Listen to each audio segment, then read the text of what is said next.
पीएमश्री उत्कलमणि सरकारी विद्यापीठ परशालार वार्षिक क्रीड़ा उत्सव गत 17/12/2025 ठारू आरंभ होई 19/12/2025 रिख जाए महासमारोह रे अनुष्ठित हो जाइछि।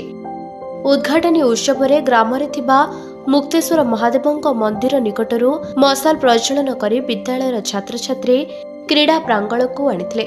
ताहा परे प्रधान शिक्षक सोमनाथ महांतଙ୍କ प्रत्यक्ष तत्वावधान रे क्रीड़ा उत्सव उद्घाटन होइतबा बेले विद्यालयर शिक्षक शिक्षयित्री पोनाली बोद्रा, इतिश्री नायक, कुणाल सेन पात्र, बिंदिया ओराम, ज्योत्स्नाराणी पात्र, लावण्यवती महंत, अन्यान्य प्रधान, अमरनाथ बारिक, प्रभाती बेहरा, नंदनी महंत, पद्मिनी महंत, दशरथ प्रधान इत्यादि पूर्ण सहयोग करथिले।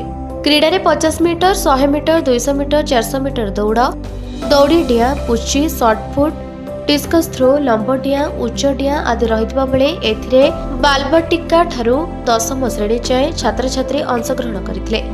शेषरे क्रीडा रे कृतकार्य होइतिबा छात्र छात्री को पुरस्कृत करा जायतिला। केन्दुझर प्रतिनिधि दशरथ गिरी रिपोर्ट, निरपेक्ष न्यूज।